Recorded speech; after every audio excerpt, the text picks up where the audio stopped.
राहुल एक बहुत ही साधारण लड़का था। 10वीं कक्षा में पढ़ता था। पढ़ाई में ठीक ठाक था, लेकिन कुछ खास नहीं। उसका सपना था कि वह क्लास का सबसे होशियार लड़का बने, लेकिन जितनी मेहनत करता उतने नंबर कभी नहीं मिलते। एक दिन स्कूल से लौटते वक्त वह बाजार के पास एक पुरानी किताबों और चीजों की दुकान में घुस गया। वहां एक बूढ़ा दुकानदार बैठा था जिसकी आंखें बहुत चमकदार थीं। राहुल यूं ही कुछ देख रहा था कि उसकी नजर एक खूबसूरत नीली रोशनी वाले कलम पर पड़ी। कलम चमक रही थी जैसे उसमें कोई जादू हो। उसने दुकानदार से पूछा, "ये कलम कितने की है?" दुकानदार मुस्कुराया और बोला, "ये बिकाऊ नहीं है, लेकिन अगर तुम वादा करो कि इसे सही काम के लिए इस्तेमाल करोगे तो मैं तुम्हें दे सकता हूँ।" राहुल ने तुरंत हाँ कर दी।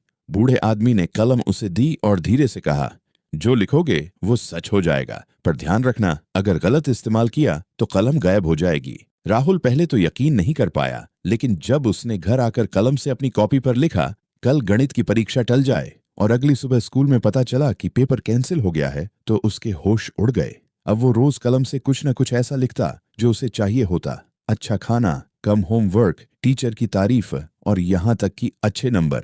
धीरे धीरे वो क्लास का सबसे आगे वाला छात्र बन गया। सब उसे देखकर हैरान होते कि अचानक इसमें इतना बदलाव कैसे आ गया। लेकिन राहुल अब घमंडी भी होता जा रहा था। एक दिन उसने सोचा, अगर मैं लिख दूं कि मैं हमेशा के लिए टॉप करूं तो कोई मुझे हरा नहीं पाएगा। उसने ऐसा ही लिखा, "मैं हमेशा के लिए सबका सबसे होशियार और आगे रहने वाला छात्र हूं।" लेकिन जैसे ही उसने आखिरी शब्द लिखा, कलम की रोशनी बुझ गई और वो हाथ से गायब हो गई। तभी उसकी कॉपी के सारे पन्ने खुद ब खुद खाली होने लगे। उसके लिखे हुए सारे नोट्स, होमवर्क और जवाब मिट गए।